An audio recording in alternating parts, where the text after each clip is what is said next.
Mukhang sureball na ang 30 years in ICC, guys. Oo. Ano ba nangyari? Ay, syempre, pag-uusapan natin sandali. Ito ho kasi, nagdabas sa desisyon ng ICC kahapon. At ngayon lang naibalita. Oo. Ito ang sabi. ICC Pre-Trial Chamber 1 says Duterte is fit to take part in pre-trial proceedings. Ayan, mga kabayan. Oo. Do 30 years in prison na. Oo. Mangyayari. Save the date, February 23, guys. Save the date na. Oo, February 23. Magla-live tayo nun, guys. Oo.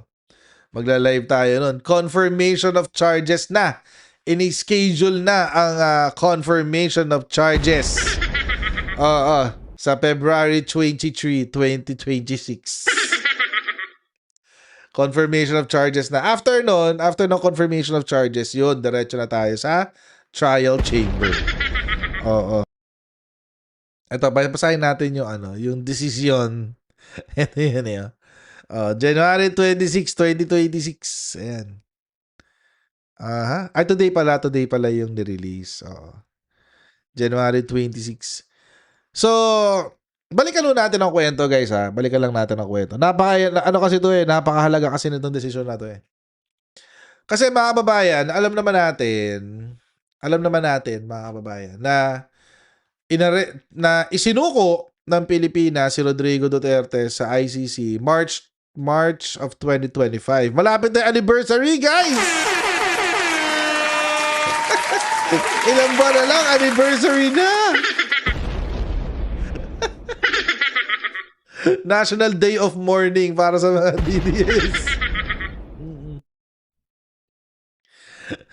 So, inaresto siya March 2025. Tapos, nagkaroon yung unang-unang hearing was sometime in March then or April. Either of the two. Tapos, mga kababayan, ang nangyari, simula nung hearing na yon, parang merong weird kay Rodrigo Duterte, di ba? Kung papansinin nyo, parang merong weird sa kanya. Tinanong siya, "What is your name?" My name is Rodrigo Roa Duterte.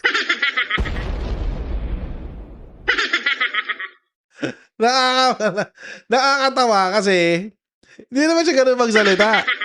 Oo. Hindi naman siya ganun magsalita, guys. Oo. So hindi naman siya ganun magsalita. So parang ang lumalabas, parang noon pa lang, unang hearing pa lang, na siya, umaarte na siya.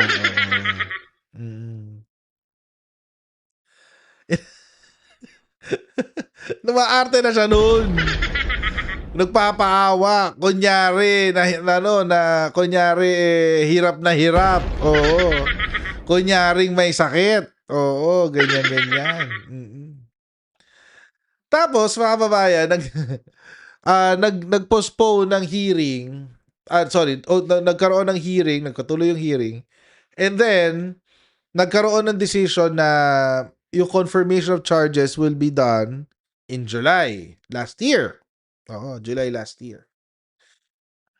And then, after nun, mga kababayan, para di kayo ma-distract, lagyan muna natin to. Yan, dyan. After nun, mga kababayan, sometime in June, na-cancel. Temporary na hinold yung hearing kasi nagsumite ng pleading etong mga abogado ni Rodrigo Duterte na may sakit daw siya. Nag-deteriorate daw si Rodrigo Duterte habang siya ay naka-detain. Hindi na raw siya makaalala ng mga bagay-bagay na humina daw ang kanyang short-term memory. Oo, yun ang sabi. So, ang sabi ni Nicholas Kaufman, yung abogado niya, sabi ni Nicholas Kaufman, kung okay lang ba na number one, hihingi kami ng interim release. Oo, interim release daw muna. Oo. Hingi daw sila interim release. Una. And then, after ng interim release, babalik-balik na lang daw sila. Kasi may sakit na kawawa naman. 70 plus years old na, kawawa naman. At may tatanggap na raw na bansa sa kanya, etc. etc. Ngayon, mga kababayan, habang daming pleading na palitan ng sagutan, yung prosecutor tsaka si Nicholas Kaufman. Palitan sila ng ganyan-ganyan. Tapos, eventually, nagkaroon ng decision ang pre-trial chamber nung December by the way, sorry, may na-skip ako. During the period na from July hanggang December na naglabas yung decision, etong si Rodrigo Duterte is undergoing medical examination. Mahabang proseso yun. Nag-agree pa sila sa mga doktor, nag-agree pa sa kung ano-anong proseso, etc. etc. And then over the course of the months, nagkakaroon nga ng medical examination. Ayan. Doon sa medical examination na yan, nag-culminate netong December 2025 sa isang decision. Ano ho yung decision? Itinatanggi o tinatanggihan ng ICC ang kahilingan ng partido ni Rodrigo Duterte na mag-interim release. Bakit daw? Bakit daw?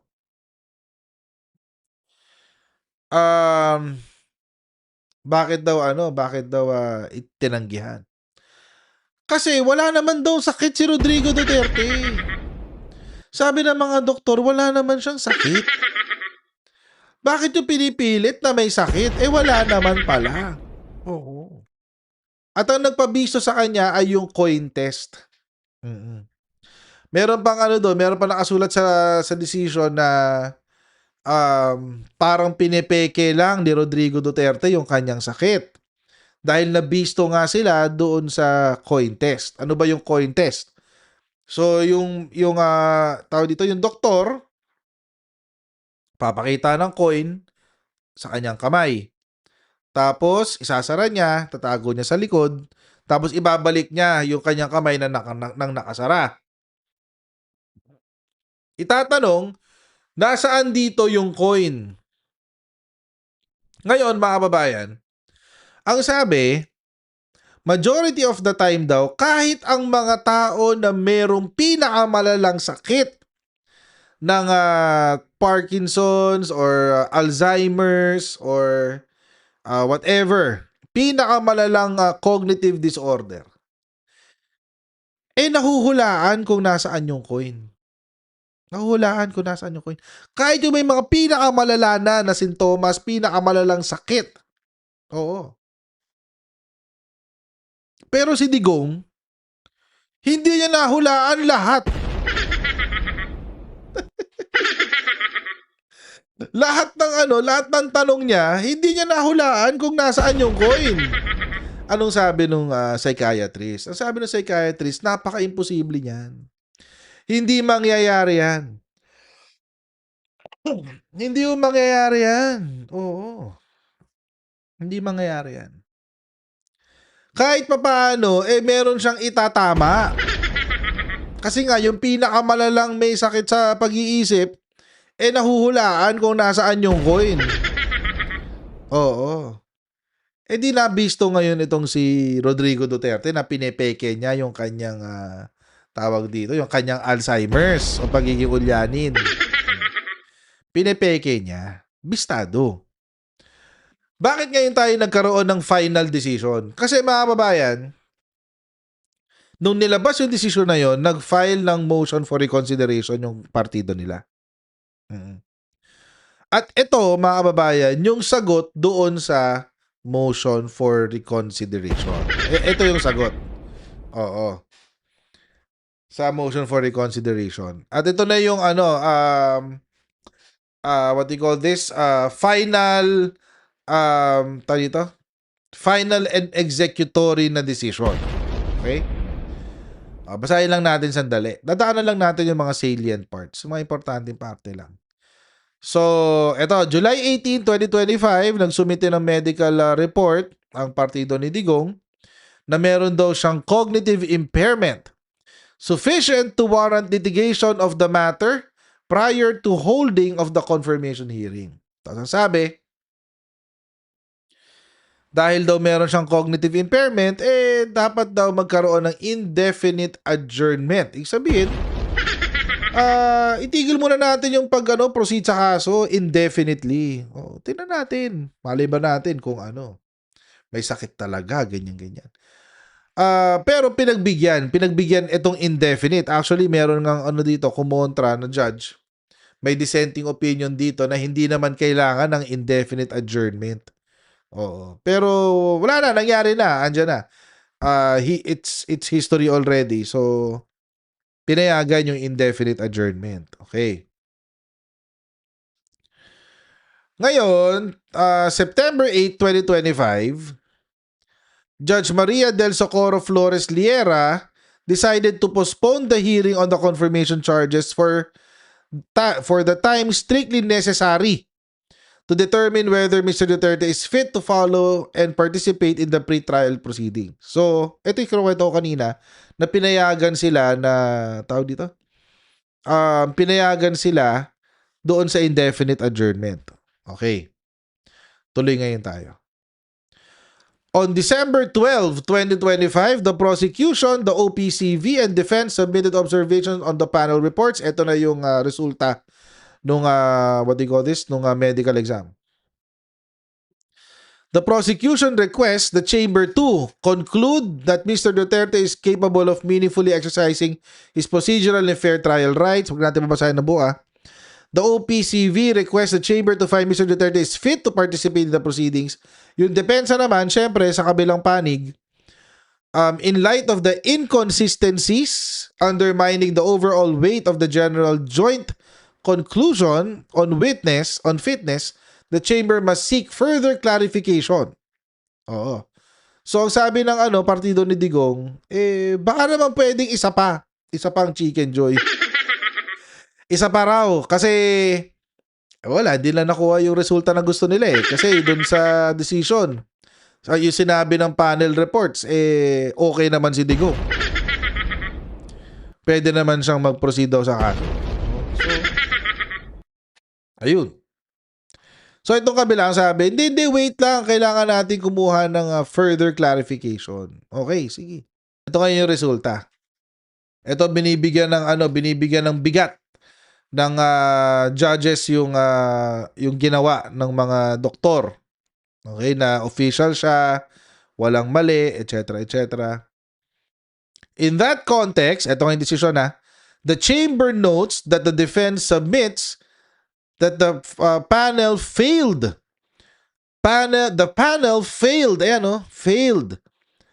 Hindi nagtagumpay to integrate into its unified conclusion on fitness of ICC Detention Center staff about Mr. Duterte's condition, from which the defense avers that Mr. Duterte suffers which may impair cognition and functional capacity. Ibig sabihin, yung observation ng medical staff daw, hindi sapat. Hindi sapat. At kung ikukumpara to dun sa resulta ng mga doktor, tinimbang ka, ngunit kulang. Ganun. Ito ngayon ang sinabi ng mga doktor, guys. Puntahan natin. Nilagay nila dito. Ayan. Ito yung mga doktor.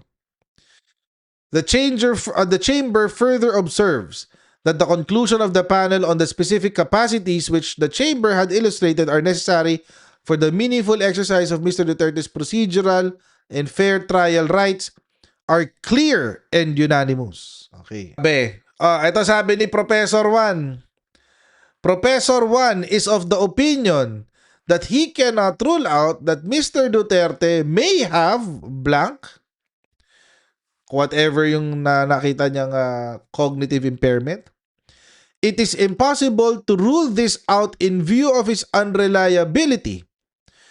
Professor blank can find no objective reliable evidence of such impairment.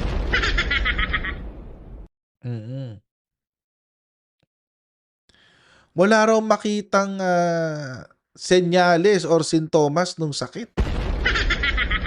Sabi ni Professor number 1.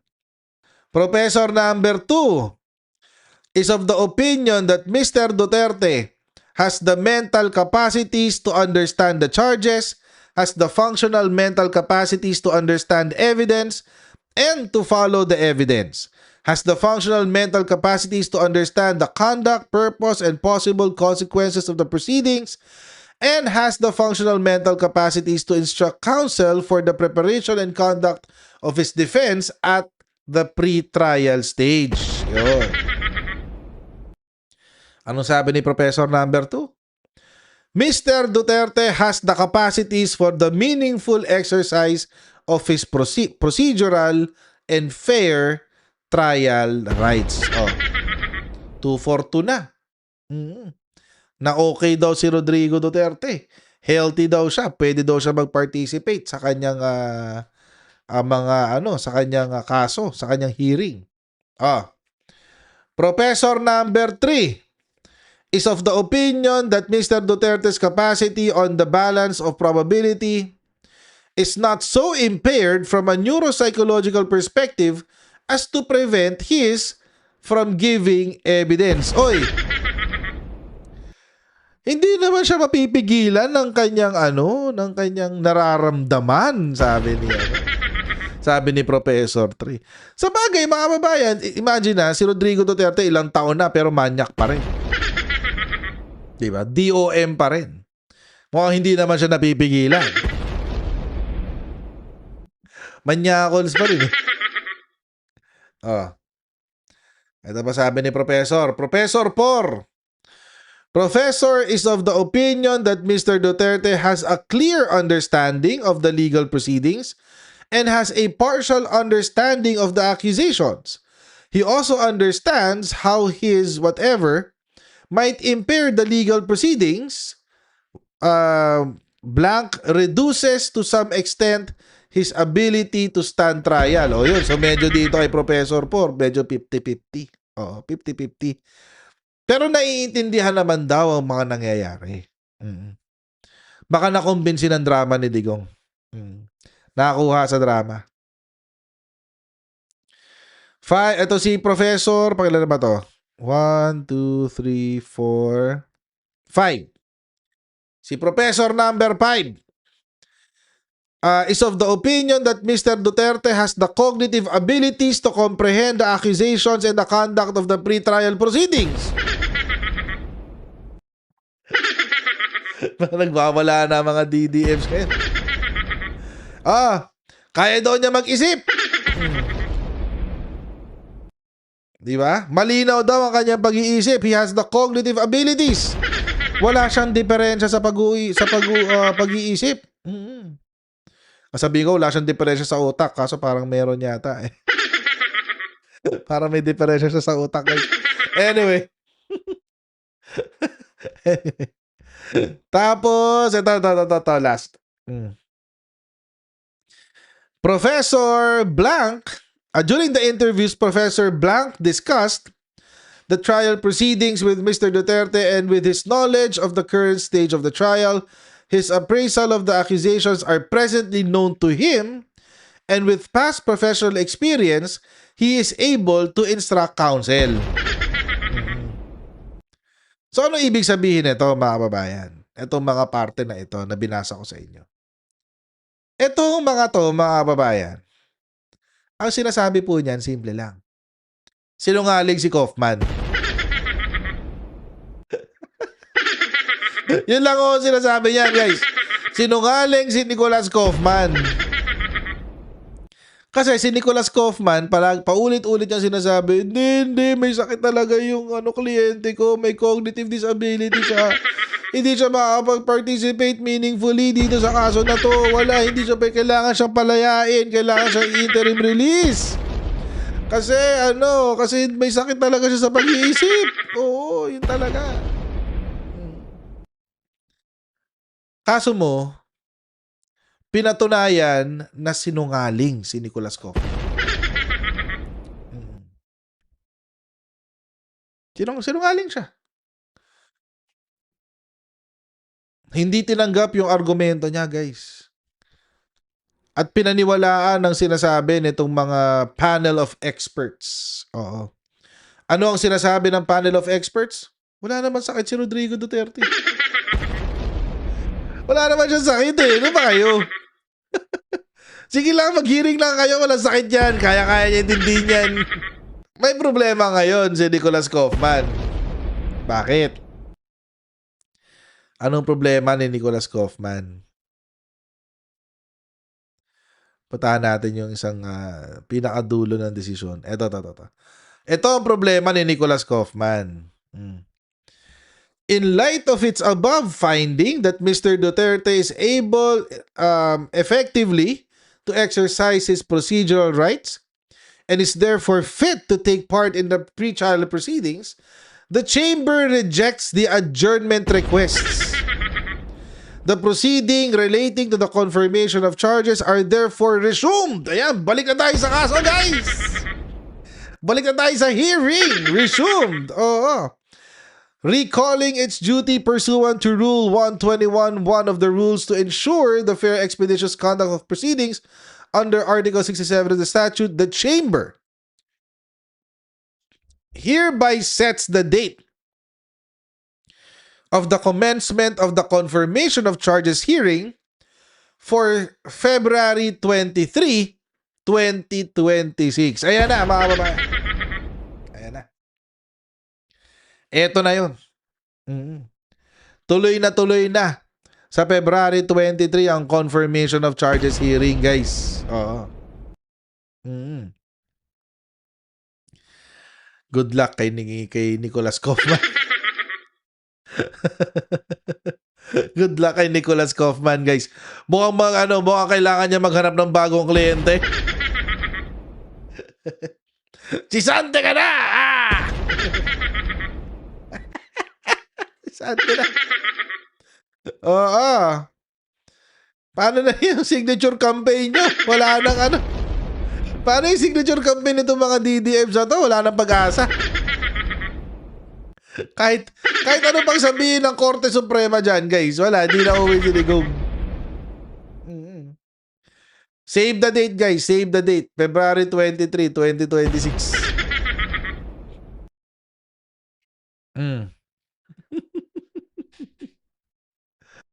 Ay, naku. Di ba? Wala eh. Kasi alam nyo, mga babayan, pag nagsisinungaling ka talaga, mabibisto at mabibisto ka eh.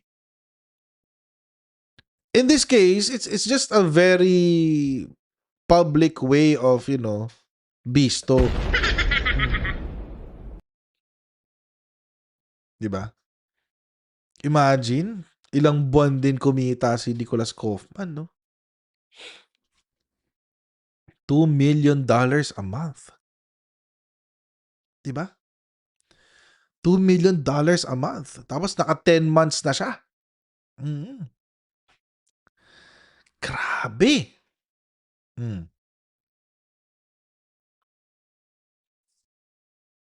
Laki, no? Paano ngayon yan? Paano ngayon yan? Ubus na. Nagsayang lang ng pera mga Duterte, guys. Oo. Nagsayang lang ng pera mga Duterte. Good luck. Easy money, no? Edel Toto Balduesa. Easy money. Easy money. Kahit masisante siya ngayon, wala na. Nagkatasan na niya ng sobra-sobra yung pamilyang Duterte.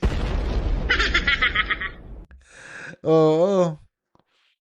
'Di ba? Yung kinupit nila sa Pilipinas naubos lang sa kaso.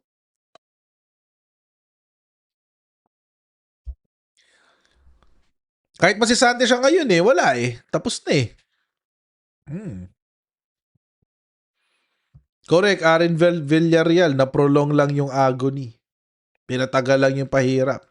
Dun din pala ang ending. 'Di ba? So, paano na? Duterte years in prison na talaga. Duterte years in prison na talaga. So, yun na yung ending natin diyan. Oo. Meron nga akong mga nakitang ano, eh, may mga nakita na akong post. Mga nagsasabi na tama si Hanilet, tama si ganto-ganto, et cetera, et cetera. Dapat daw pinalta na si Kaufman noon pa, bla bla bla. Pero wait lang. 'Di ba dalawang grupo 'yan? Grupo ni Hanilet tsaka grupo ni Elizabeth Zimmerman. Mm. So, paano ngayon 'yan? Pati yung mga Duterte loyalist nag-aaway-away na din. Dalawang partido kasi 'yan, eh, nagbibida-bida para kay ano, para kay Digong. Yung ano, yung grupo ng mga grupo ni Hanilet, Team Hanilet tsaka Team Elizabeth. Oo. Oo. So tayo, wala tayong kakampihan. Papanoorin lang natin paano sila magbugbugan. Bahala kayo sa buhay nyo. Basta kami, ako personally, happy ako na may posibilidad na yung Duterte years in prison.